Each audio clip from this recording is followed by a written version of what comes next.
Hari ni kita nak house tour rumah saya berkeluasan 1750 kaki, design split level. Jom kita masuk. Okey, ni ruang yang pertama lah. Yang ni ialah ruang tamu. Ruang tamu rumah saya. Lepas tu kita pergi sebelah sini. Sebenarnya kalau ikut cadangan daripada Zasma nak buat dining, tapi kami tak buat dining lah kat sini. Kami buat untuk ruang menonton untuk anak-anak. Sebelah sini kita pergi bilik. Bilik anak lah ni. Bilik kita ada tandas sini. Tandas sharing lah. Tandas share dengan bilik satu lagi. Ni ada satu bilik lagi sebelah sini. Kita lalu sini lah. Okey, ni bilik satu lagi. Ni bilik anak bujang lah planningnya. Okey, kita naik tingkat atas pula. Okey, kat tingkat atas ada dua bilik. Master bedroom dengan bilik yang pertama. Yang sebelah kanan ni master bedroom. Kita tengok master bedroom dululah. So master bedroom ni dia ada tandas sini. Ni ruang tandas. Ni kita ada balcony dekat sini.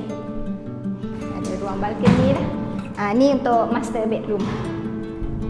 Kemudian kita pergi ni bilik. Ni bilik satu lagi lah. Bilik satu lagi. Sama juga ada tandas. Ni ruang bilik. Jom kita turun bawah, kita tengok dapur pula. Ya, dapur kita kat sebelah sini. Dapur kita siap ada dengan kitchen cabinet lah. Yang ni pun daripada Zasma. Zasma yang design, buat dan sebagainya. So lengkap. Kalau nak buat kitchen cabinet pun Zasma buat juga.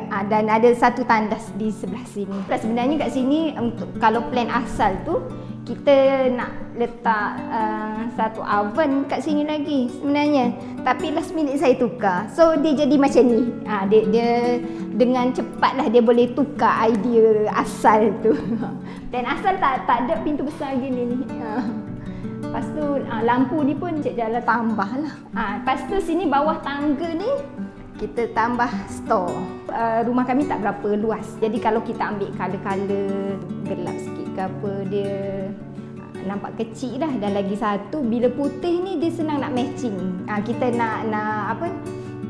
Nak beli perabot ke sofa ke memang senang nak matching lah warna putih. Kalau warna lain ni susah sikit nak matching. Inilah rumah saya. Terima kasih pada Zasma sebab merealisasikan impian kami sekeluarga dan kami cukup berpuas hati dengan hasil kerja Zasma.